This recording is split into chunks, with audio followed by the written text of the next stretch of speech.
La bienvenida a Nicholas Webb. Apple is an expert at one thing, and one thing only. They're experts at delivering amazing experiences at each and every touch point. When was the last time you mapped your customer's experience with you? What's the first touch like? What happens when you have them within your control and you're in your cloud? What do you leave them with? What was that experience like? Think about it for a minute. You know, when you go into an Apple store, let's talk about what you don't see. The Apple store is littered with cash registers. They're invisible. They're hidden. They're hidden drawers. Because they don't want to create a carnival stand. That's not why you're there. You're there to experience an interface that takes the uber complexity of a supercomputer and melts it down to a delicious, fun experience that's driven by icons and symbiology. That's what they want to teach you. Oh, do they hire salespeople? Of course not. Why would you hire salespeople? Everybody hates salespeople. So what they do is they hire disciples of the religious order of Apple, right? Have you ever talked to these guys? It's like they're scary sometimes, right? But they're not selling you anything. They just love the stuff so much. Now let me ask you a question. How many of you have an Apple product? Now be honest with me. How many of you still have the box? Yeah. So right. What can we do? How can we apply contact point innovation in our business? How can we map that experience and deliver layered and dynamic experiences at each touch point? So ladies and gentlemen, please put your hands together for Nick Webb. Thank you. I've been married to the same fabulous woman for 22 years. And it occurred to me early on in my life that I needed to be a chief listening officer. And I needed to be an active observer and an active listener. In order for me to be good as a husband and as a father, I needed to be lucid. I needed to live consciously. And I didn't know that at first. And so my wife would say stuff to me like, the trash is full. And I would think, totally. And so, right?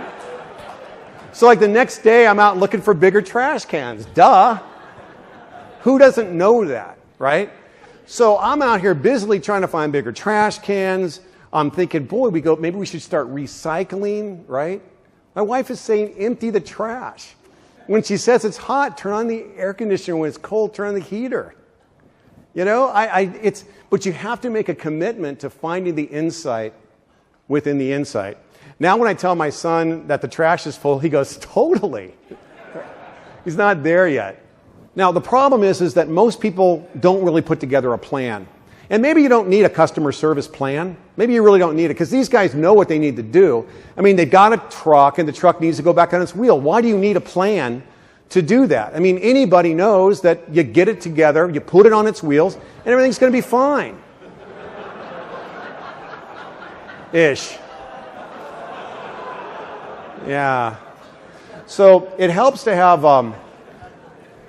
It's really helpful to see the trajectory of where this ultimately goes, right? By having a plan where everybody works together to be able to make that happen. It's about how can we create layered and dynamic value that makes people really love us. I know love isn't a word we use a lot in business and innovation, but this is an emotive thing.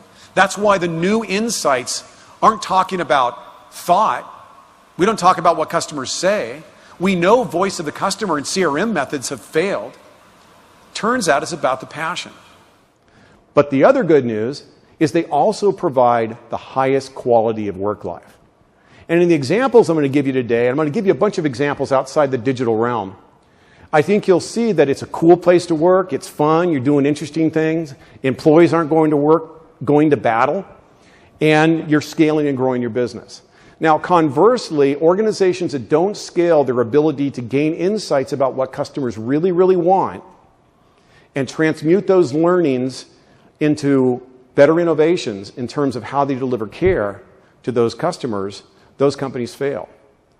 And if you take a look at the corporate life cycles, you see that oftentimes we move from a customer-centric organization. What's the first thing that happens? Then we move into operationalization. Then we move into phase 2, hyper-operationalization, where everything is about infrastructure, delivery, distribution, channel, risk management. Oh yeah, risk management and risk management. Snap-on Tools is an interesting company, and the reason I decided to research them is that I was raised in San Bernardino, California, which I believe now has a distinction of being, I think, the second most dangerous city in America, right? And my dad was a refrigeration mechanic. And my mom worked at the LA Times, and we were poor.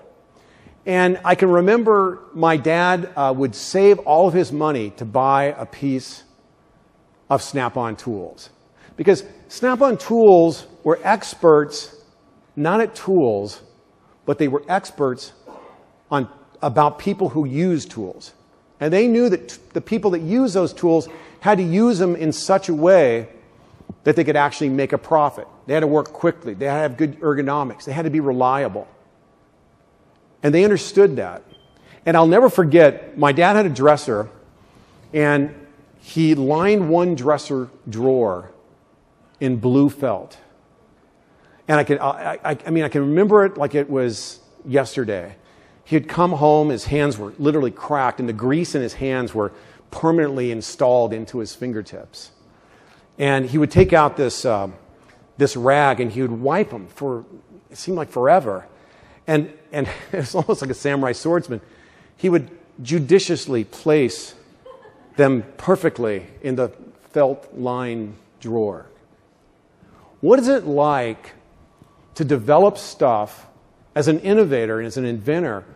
I want to invent stuff, and I want to deliver products and services that are so amazing that people like Tommy Lee Webb wants to make a special drawer and have a daily ceremony for this special tool. I think that's incredible. That's what I mean when I say it's worth it. It's worth it to the enterprise. It's worth it to all of us that work in the enterprises to be able to have fun. And it's definitely worth it as we build those fan bases.